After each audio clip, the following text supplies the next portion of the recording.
This was supposed to come out last Friday, but you know what they say about Zambian time. Hi, my name is Joey and welcome to The Roundup. This is a place where you can get all your weekly news summarized, presented by a guy that in my opinion is quite attractive. Don't judge me, my mother told me I'm handsome. So let's jump right into it. This week there was drama in parliament as Mazabuka Central MP decided to question Honorable Lusambo about the freedom of speech of the youth. Obviously this whole situation is from that protest in the wilderness with Beeflo and his fellow bushmen. I use the term bushman lightly, by the way. Honorable Lusambo responded to this by telling the house about how him, Beeflo and Kings Malembe are all besties. Mr. Speaker, me and those ons are homeboys, Buddha. I'm paraphrasing, but it went a little something like that. He further went on to talk about how he speaks to Beeflo's parents every day, which was a little awkward when Beeflo took to his social media to tell us that both his parents are no longer alive. So this begs the question, who has Mr. Lusambo been talking to? A, has he been talking to ghosts? Boo. B, are there people who are pretending to be Beeflo's parents? Or C, has he been talking to Matebeto chefs, because who else can teach you to serve such elite beans? This was honestly just a little bit distasteful. I remember the start of the COVID break when he was running around arresting people, how we all loved him. He was like our LeBron James, he was our MVP. But between this issue and the Dave one, I'm afraid he's dropped the ball, man. In other news, this week Matero was drier than that one lady from Britain's Got Talent. Are you all alright? Yes. No, you are all left. This was after residents in Matero experienced a terrible water shortage, but to their surprise, the president came out undercover to come inspect the situation in an outfit that quite frankly reminds me of Granddad from Boondocks. Say what you will about his excellency, but that man's closet is on point. He's got drip, he got that splash. I mean, he's steadily dressed in outfits that are sharper than a Pentecostal pastor's shoe. His excellency went out to inspect the water situation because we all know how passionate he is about water.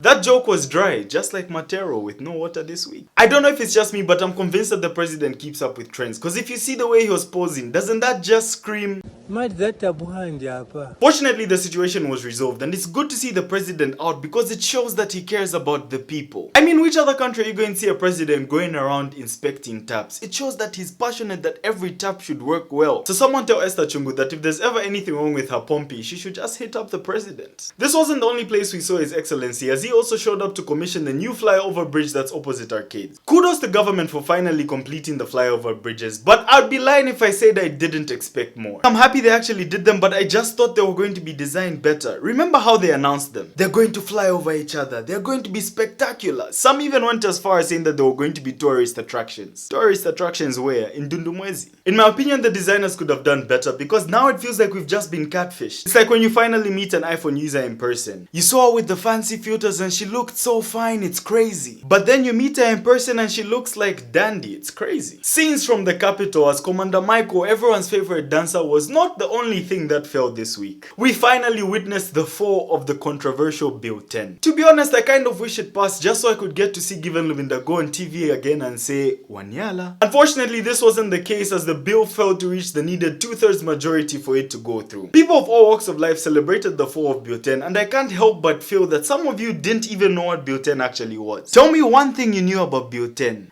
It was in Parliament, where? Are you mad? The only bill some of you know is the one on Perry the Platypus. This shouldn't be the case because as youths we should all take interest in the affairs of this country. I know my rights from someone that's never even read the constitution. This is why in issues of governance, youth get left back like Marcelo. In entertainment news, shout out to Chandana K for successfully managing to fill up Woodland Stadium. Chandana K was supported by big artists such as Dandy Crazy, Makitu and Chef 187. This just goes to show us that as Zambians, if we put our minds to something, we can definitely do it. The last thing that we need from Chandana K is just for them to explain to us who Handsome Martha is and why this woman isn't beautiful. Why is she handsome? The filling up of the stadium, however, wasn't the highlight of the show as Mao Sampa finally proposed to Nchimunya. This was long overdue and honestly if he didn't propose, we were just going to beat him. Imagine after dancing on Boba TV, wearing all those outfits and taking care of those kids, then you don't propose. Honestly, Uncle Maus, if you did that, some part of me would have died. The week saw people graduate and get their degrees, their MBAs. We also saw Nchimunya get her MBS. Maus Wale Sampa.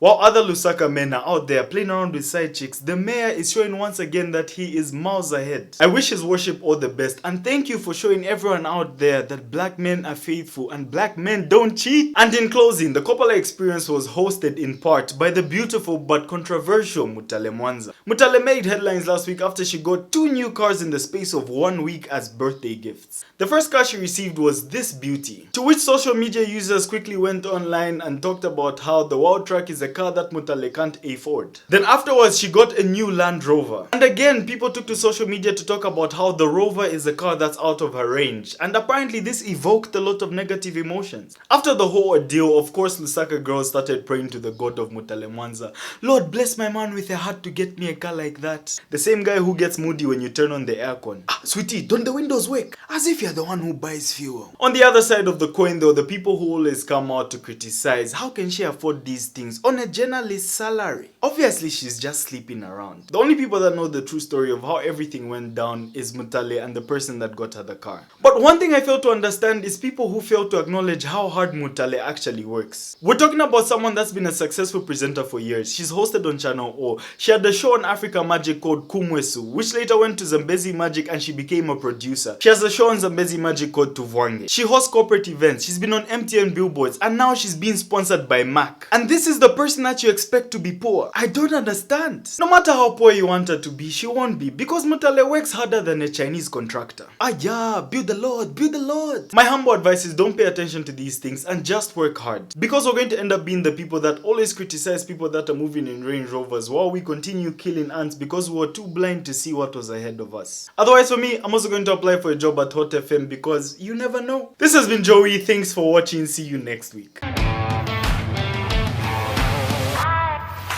Before you go, let me introduce you guys to FACT. FACT is the Forum for Accountability and Civil Transparency. This is a youth-led organization that aims to stop the spread of fake news and give you the facts, the data, and the right analysis. They are promoting accountability in the fields of governance. If you're a youth out there that wants to make a difference, join FACT today. Check out their page and get more information on how you can become a member. By the way, me, I'm already a member, so I'll be waiting to see you there. Peace out.